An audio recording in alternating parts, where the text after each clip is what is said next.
हमरा वो दिन शादी हो, बन के आयल रहे वो शहजादी हो।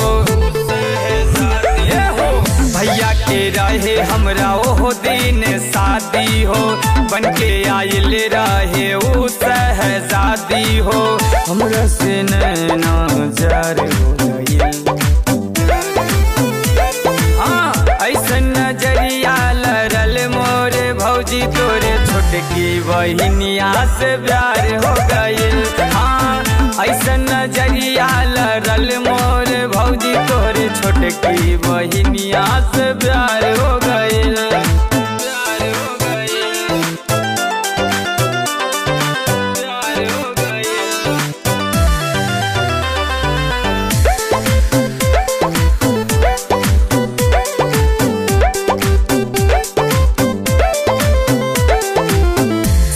भइल रहे भौजी जयमाल हो, लहंगा में आइल रहे आइटम कमाल हो।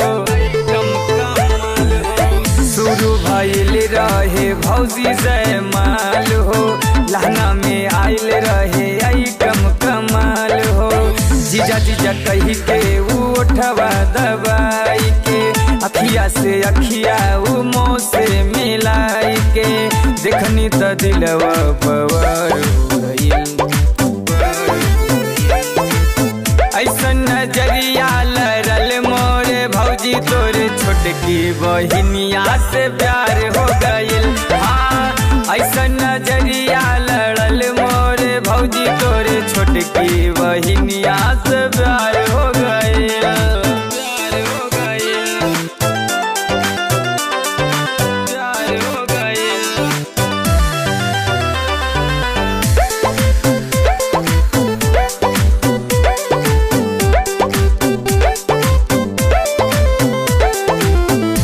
गइल चुप नहीं दे पैनी नमर, हाल बेहाल होता दिन दिन हमरे।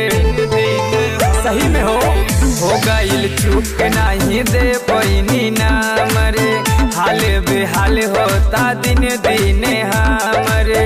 कितना बताई कितना होता वे सासत, दिलवा भीतरिया मचवले बयाफत।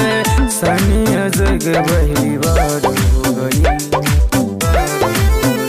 हाँ ऐसन नजरिया लड़ल मोरे भौजी तोरे छोटकी बहिनिया से प्यार हो गइल। हाँ ऐसन नजरिया लड़ल मोरे भौजी तोरे छोटकी बहिनिया से प्यार हो